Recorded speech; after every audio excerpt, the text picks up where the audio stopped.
Bismillahirrahmanirrahim. Assalamualaikum warahmatullahi wabarakatuh. Alhamdulillah, la haula wa la quwata illa billah. Rabbi shrah li sadri wa yassir li amri wahlul 'uqdatam min lisani yafqahu qawli, amma ba'du. Baik teman-teman semua, pada kesempatan kali ini perkenalkan, nama saya Jainal Habin, mahasiswa IAT 5B.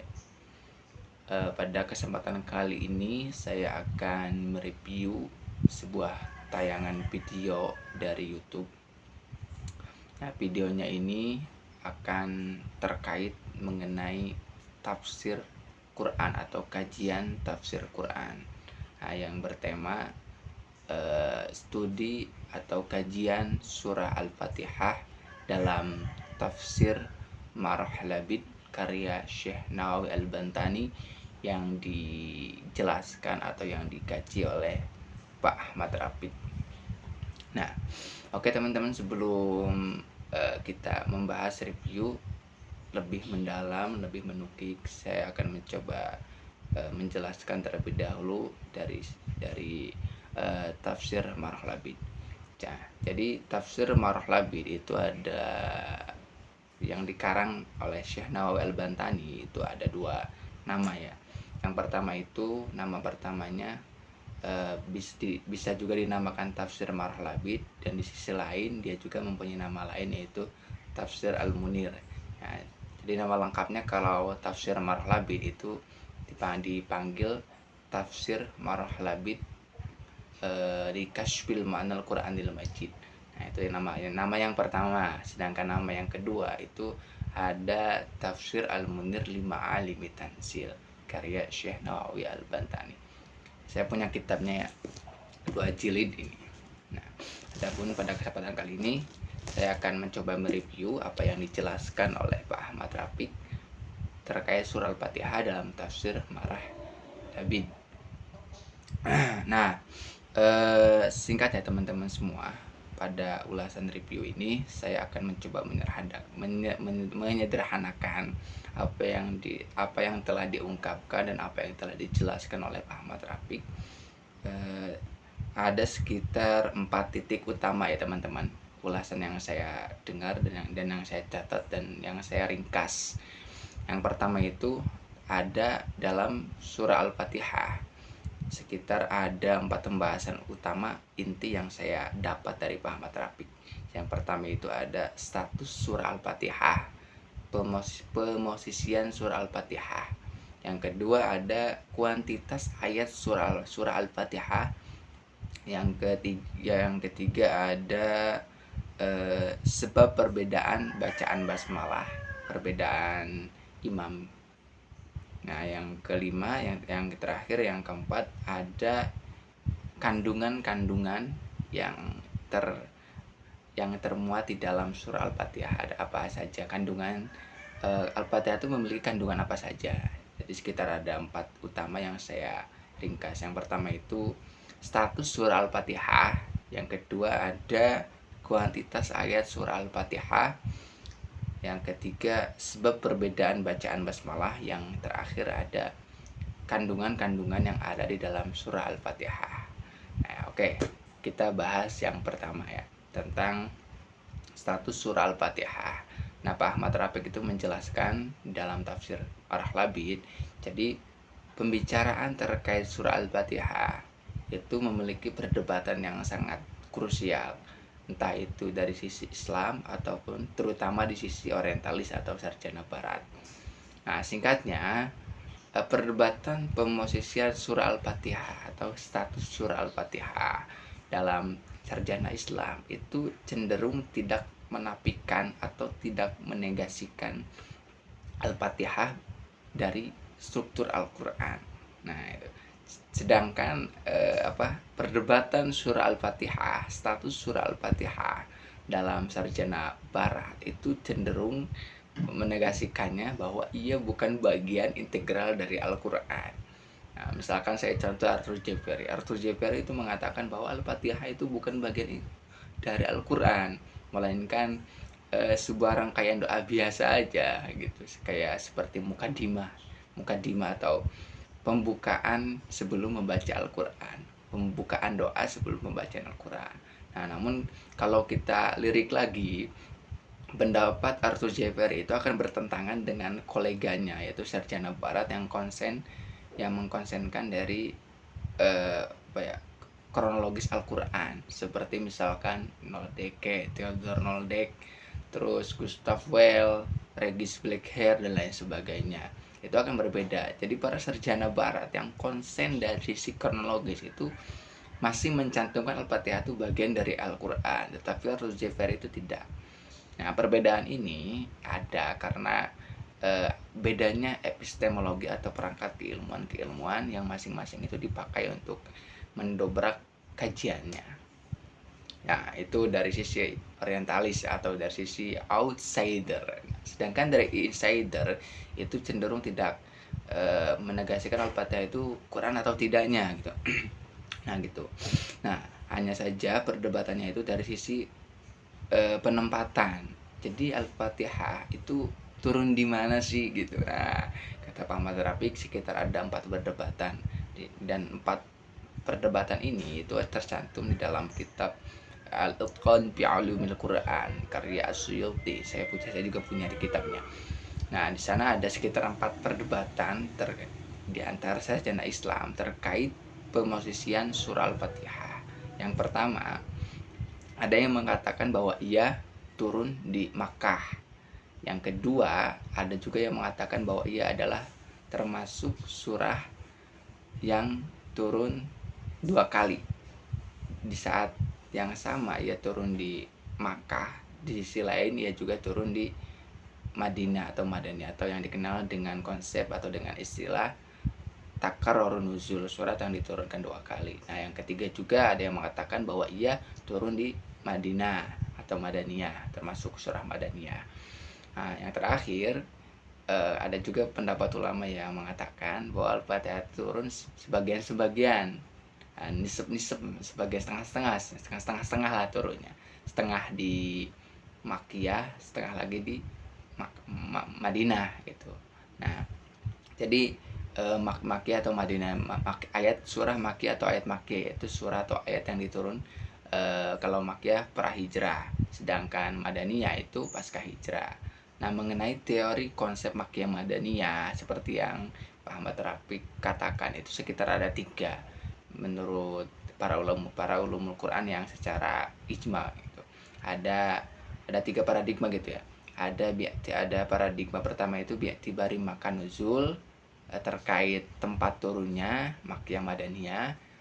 Yang kedua terkait paradigma terkait bi'tibari zaman nuzul, waktu turunnya, yaitu hijrah, para hijrah. Ada juga paradigma bi'tibari khitabin nuzul, sasarannya.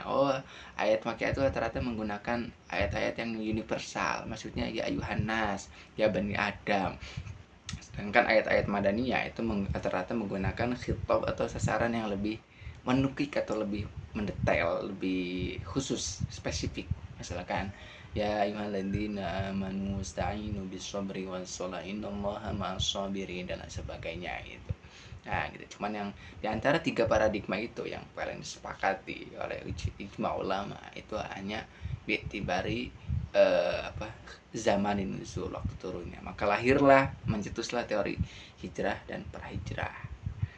Nah, itu terkait status surah Al-Fatihah. Kemudian yang kedua tentang kuantitas ayat Al-Quran. Nah, seperti yang dikatakan oleh Pak Ahmad Rafiq, dalam perhitungan ayat Al-Quran itu banyak mazhab-mazhab ayat Al-Quran gitu. Ya, kayak semacam mazhab fikih.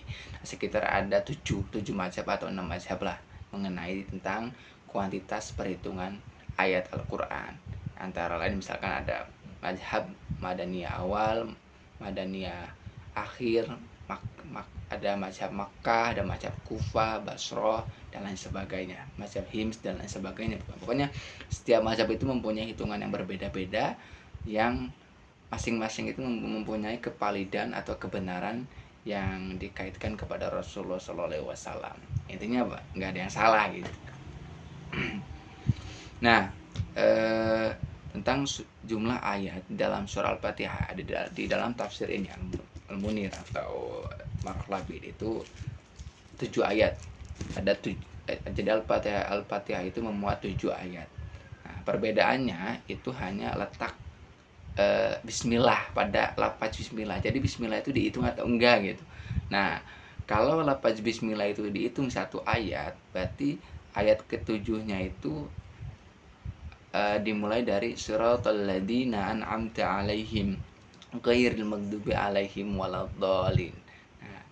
Nah, kalau sebaliknya, kalau bismillahnya nggak dihitung, berarti ayat ketujuhnya, ayat ke-6 ke-7, ayat ke-6-nya siratal ladzina an'amta alaihim, itu ayat ke-6-nya, sedangkan ayat ke-7-nya ghairil maghdubi alaihim waladdallin. Nah, jadi itu perdebatannya hanya dari sisi basmalah. Jadi basmalah itu dihitung satu ayat atau tidak. Nah, kalau dihitung satu ayat, berarti ayat ketujuhnya siratal ladzina an'amta alaihim ghairil maghdubi alaihim waladdallin.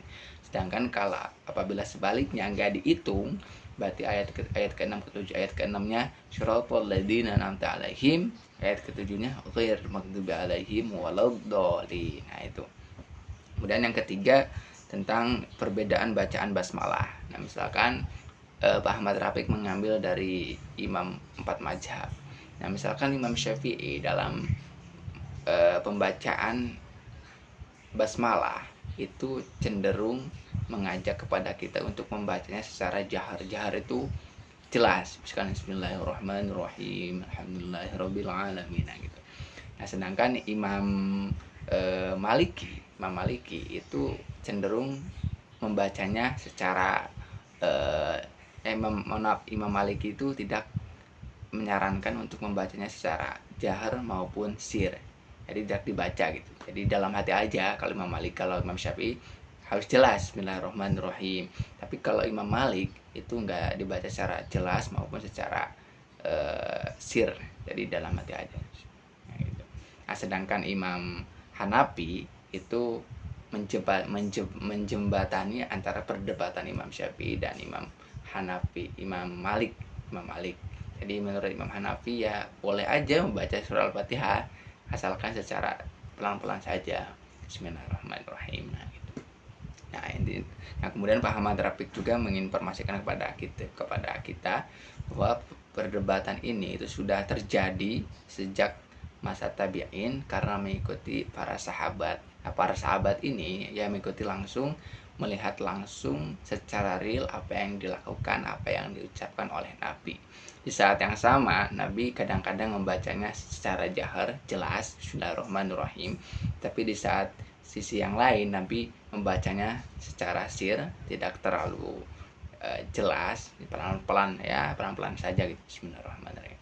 Dan di saat yang lain juga, Nabi tidak membaca sama sekali, dalam arti ya membacanya di dalam hati gitu. Nah, selanjutnya terkait yang terakhir, kandungan-kandungan yang ada dalam surah Al-Fatihah. Nah, ini sangat unik sekali ya.